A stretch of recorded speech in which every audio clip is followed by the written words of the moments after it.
Joining us now for Word Brief and the review of some of the headlines of today's newspapers from around the world is Adefemi Akinsanya. Good morning, Adefemi.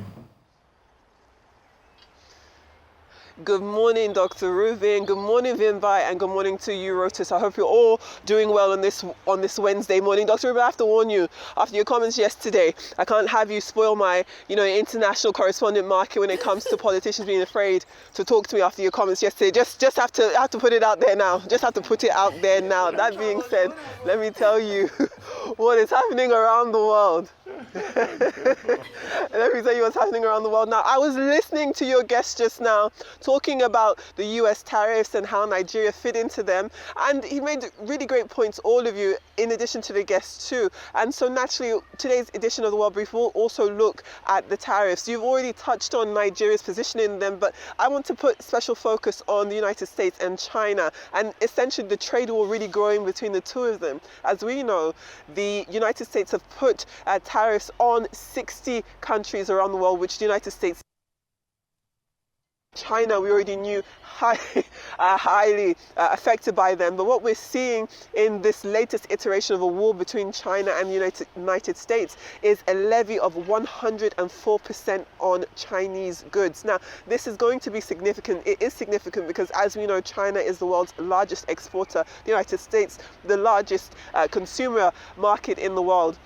So naturally, this is going to have ramifications. And so what we're seeing is that the United States say that this is a response to China's failure to really acquiesce to the United States' demands of removing tariffs on its own goods. So this is what we're seeing with this trade war, the back and forth, the back and forth, the back and forth. China from the outset said that they were going to fight back and fight as dirty as they can. And this is what we're seeing in plain sight. So that is quite significant here, how China will continue to monitor its behavior and what effects this is going to have on America, because as your guest rightfully said, the United States should be aware that this is not just an outward issue. This is definitely going to have effects on Americans themselves, on American households. These are the largest tariffs being placed on American importers and American households in a century. So it doesn't feel as though anyone is safe at the minute right now. I really am looking forward to hearing your thoughts on this, but let's move on to a few different stories before I hit back to you.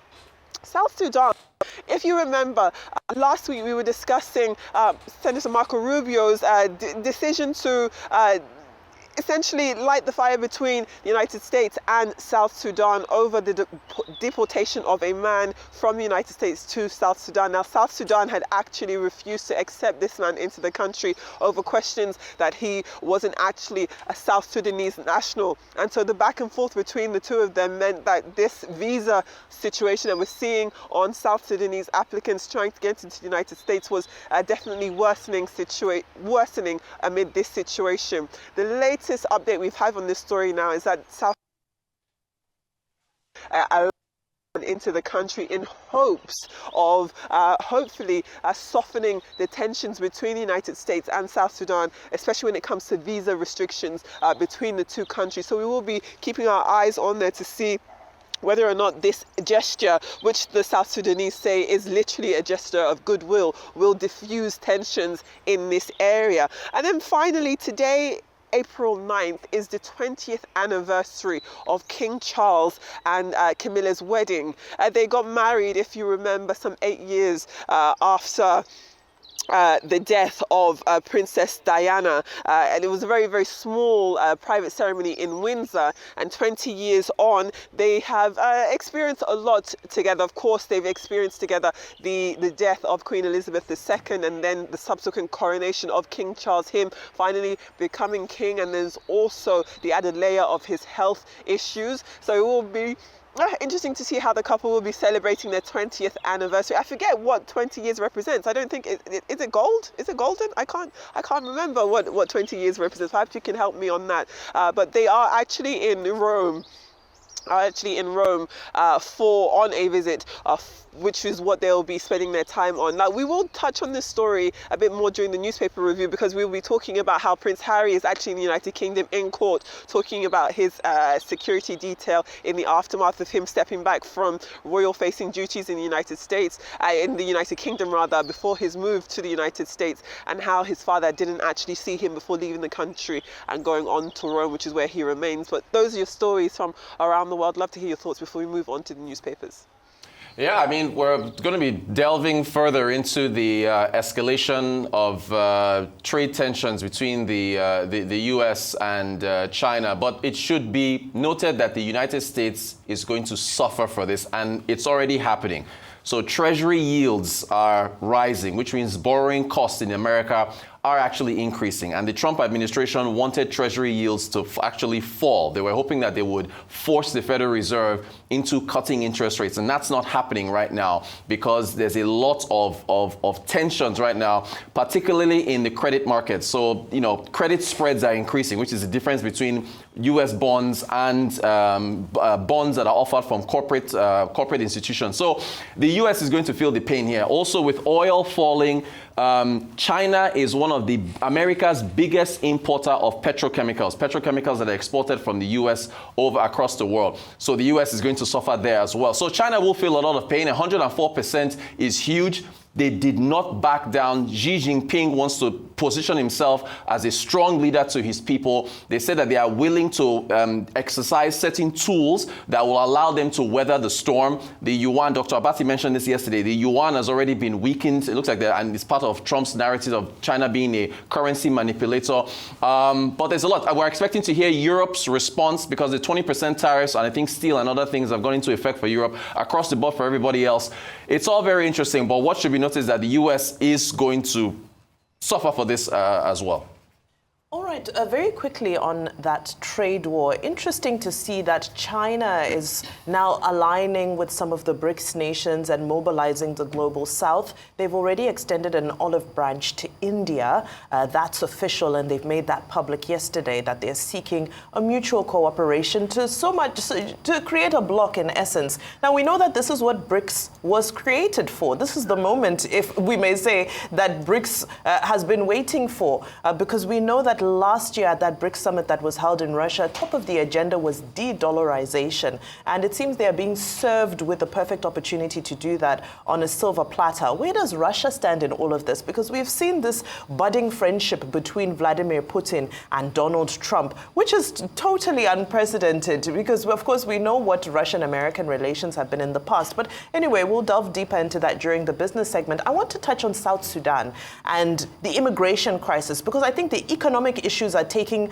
all of the headlines, but the immigration situation is also worsening. I was speaking to somebody who attends one of the institutions in New York. This is a legal student who says that that particular university, I won't say its name, actually created makeshift accommodation for their students, for their foreign students, because ICE has been on the rampage close to the university looking for students to deport. So universities are now going to the extent of creating makeshift accommodation so that their students are not unfairly treated. And that's how you see that, yes, it's all fair and fine. It's important for illegal immigrants to be deported, but we see that there's a lack of due process happening, because how on earth do you deport a Congolese man to South Sudan thinking he's a South Sudanese?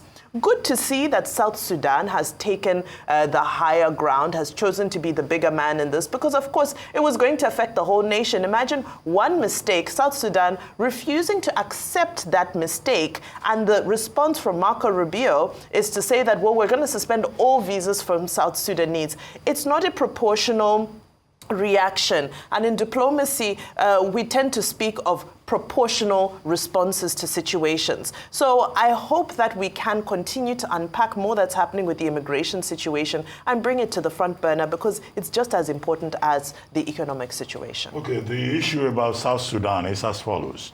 The United Nations Charter says that all nations are equal. Either you are talking about tariffs or immigration or what Trump is doing, and in terms of the responses of the world, the rest of the world. What is being shown is that Donald Trump, President of the United States, is asserting the fact that nations are not equal, and the United States is a primary power. There's a difference between a primary power and a superior power, and then the equality of states within the province of international law. Now, look at some of the responses. On Saturday, Marco Rubio said, oh, all South Sudanese visas to the U.S. have been cancelled because South Sudan refused to allow deportees from the U.S. into the country. Now, South Sudan has now, said, okay, in the name of good relations, we have accepted that person from the Democratic Republic of Congo, and we will receive him in Sudan. What does that tell you?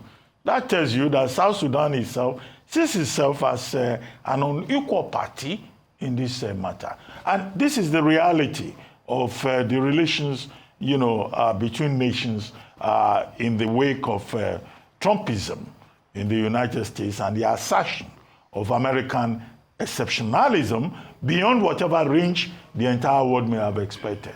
Look at Vietnam. Vietnam, for example, said,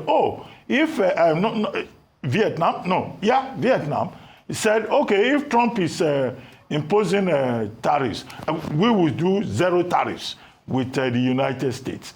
What's his name? Lutnick, the Commerce Secretary, says, it doesn't mean anything. We don't care.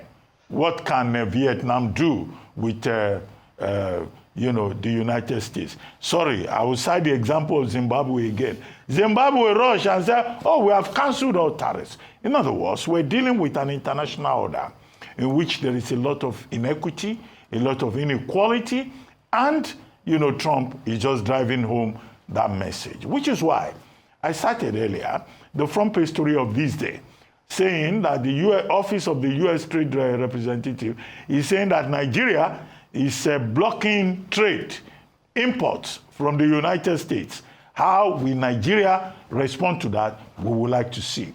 Now, secondly, you brought up the issue of the King of England and Queen Camilla. Yeah, 20 years, we congratulate them, but the fact is that they are in Italy today. In the evening, there will be some kind of party. Both of them are having different schedules today, but it's an interesting love story. I believe that the Queen Consort has been a major support for King Charles III.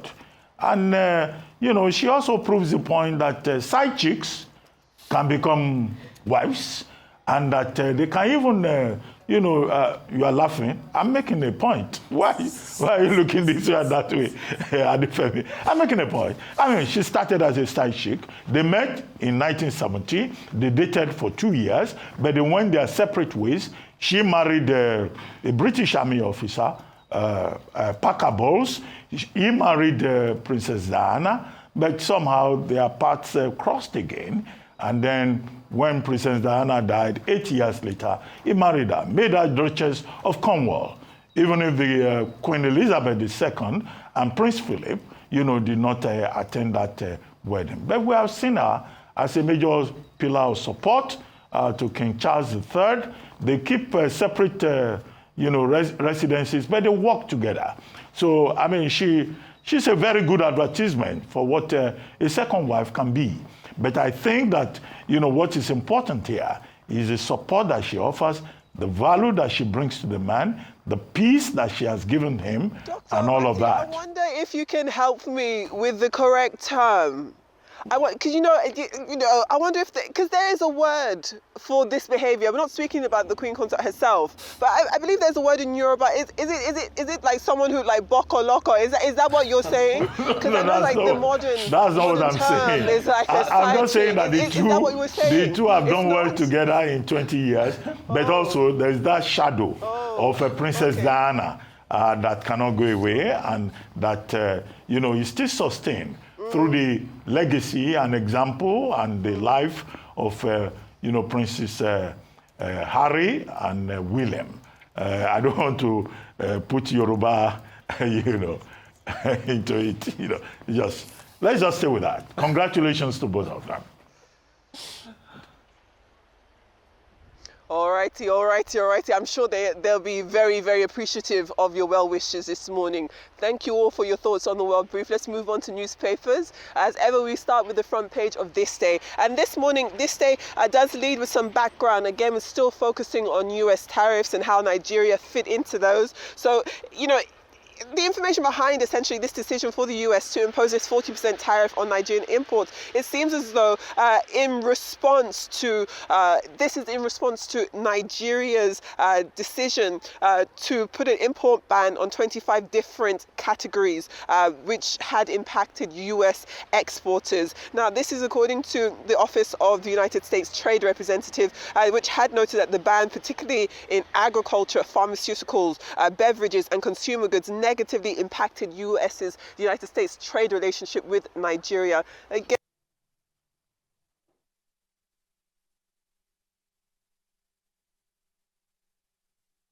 got the Senator of Borno Central, I believe, Senator Ali Ndume. He's accused President Tinubu of lopsided appointments, thus breaching the constitutional principle of federal character in his political choices, in his political appointments. And this is raising concerns about growing ethnic imbalance in the current administration. Now, the federal government has since rebuffed those claims, denied that that's the case, but it is something, it is a sentiment that is ratcheting up a lot of noise. Now, staying in Borno State, however, the Daily Trust leads with Governor Babagana Zulum's conversations about the state of insecurity in his state, talking about how essentially Borno is losing ground to terrorists and terrorism, so very concerning there. And then The Guardian looks at the cost of brain drain. 16,000 doctors have left Nigeria in the past year, and in the past 7 years actually, and the federal government is calling this a fiscal loss. Now, while I was at the Commonwealth Trade and Investment Summit, I did speak to a few Nigerian doctors, one of whom is the leader of a consortium of Nigerian doctors in the United Kingdom, and he talked about, of course, brain drain, but essentially what he referred to as brain waste, about how Nigerian doctors leave Nigeria, come into the United Kingdom, and for a multitude of reasons are not able to work at the same level as their experience would allow them to do in Nigeria. When they come to the United Kingdom, they are working far below their capacity when it comes to their experience and their talent. You have doctors who are quite senior in Nigeria coming into the United Kingdom and working as healthcare assistants, or not even working within the medical field, and that is what he referred to as brain waste, in addition to the layer of brain drain. So very concerning again, but yes, it is a very interesting article on the front page of The Guardian this morning. Moving on to The Punch, though, The Punch does stay with this continuing push to lift the state of emergency declaration in Rivers State. 11 PDP governors now filed a lawsuit urging the Supreme Court to act. The National Assembly does have 14 days to respond. And finally, if we take a sidestep to British papers this morning, both the Metro and the Daily Mail are both leading with Prince Harry in court over the downgrade of his security detail when he stepped back from royal duties. As I mentioned during the World Brief, his father, King Charles, is in Rome and did not see his son before he left the country, reportedly. Those are your papers. Yeah, the Guardian front page is, it's particularly prominent. We had the registrar and the CEO of the Medical Dental Council of Nigeria on the Global Business Report a couple days ago, Dr. Fatima Kiari, and she was talking about how they are looking to try to train more doctors. I asked her about trying to incentivize doctors from other neighboring countries to come in here. The doctor-patient ratio in Nigeria is very, very low. I think it's 23 per 100,000. I mean, it's really, really bad, and there are a lot of implications on that with respect to the medical sector. But there's also the issue of just paying doctors better and improving the working conditions. Dr. Abate has talked about the Hippocratic Oath that they have. So that's a particularly pertinent front page story there. But so this day newspaper, I will continue to ask again and again and again, what dialogue can come out of a trade team speaking with the U.S.? I just don't see any outcome there that changes the trade deficit that the U.S. has with Nigeria, Vietnam, and anyone else. All right, I want to take my focus to Borno State on the front cover of a Daily Trust, where Governor Zulum is talking about losing ground to terrorists, which is just an absolutely devastating statement to hear from a governor, especially because we've been unpacking issues. You see, it says 3 LGAs under Boko Haram's control. We've been unpacking issues pertaining to insecurity in different parts of the country.